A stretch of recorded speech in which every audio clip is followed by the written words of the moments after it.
Jammu Kashmir పహల్గాంలో Islamic ఉగ్రవాద దాడుల్లో చనిపోయిన 28 మంది హిందువులకు ఆత్మశాంతి కలగాలని పిఠాపురం బంగారమ్మ తల్లి గుడి సెంటర్ వద్ద నుండి కోటగుమ్మం సెంటర్ వరకు కొవ్వొత్తులతో జనసేన ఇన్ఛార్జ్ మరెడ్డి శ్రీనివాస్ ఆధ్వర్యంలో ర్యాలీ నిర్వహించారు.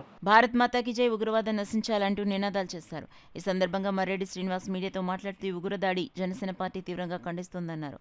భారత ప్రభుత్వం ఉగ్రవాదులను ఉపేక్షించే స్థితిలో లేదని, త్వరలోనే తీవ్రమైన చర్యలు చేపట్టడానికి సిద్ధంగా ఉందని ఈ సందర్భంగా ఆయన అన్నారు. అది ప్రపంచంలోనే అతి పెద్ద ప్రజాస్వామ్య దేశంగా ఉంటూ అన్ని వర్గాలని అన్ని మతాలని కలుపుకుంటూ విభిన్న మతాల సమ్మేళనంగా ఉన్న భారతదేశం మీద ఇటువంటి దాడి జరగడం చాలా దురదృష్టకరం. అది కూడా యాత్రికులు వారి కుటుంబాలతోటి విహారయాత్రగా వెళ్ళినటువంటి అక్కడ జరిగిన సంఘటన మరీ అక్కడ ఎంచి హత్య చేయడం అన్నది చాలా దారుణ విషయం. ఇందులో కూడా మన తెలుగు వారికి సంబంధించిన తెలుగు రాష్ట్రాలకు సంబంధించిన ఆంధ్రప్రదేశ్ సంబంధించిన ఇద్దరు ఉండడం కూడా చాలా బాధాకర విషయం. దీన్ని తీవ్రంగా ఖండిస్తున్నాం. దీన్ని ఎంత మాత్రం ఉపేక్షించడం కుదరదు.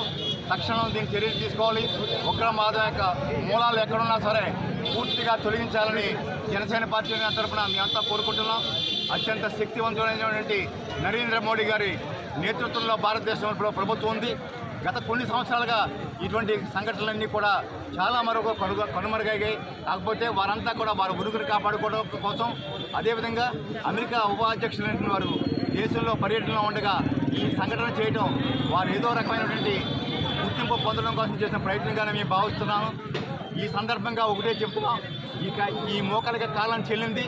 నరేంద్ర మోడీ గారి నేతృత్వంలో ఈ ప్రభుత్వం ఏమాత్రం కూడా ఉపేక్షించే సిద్ధంగా లేదు.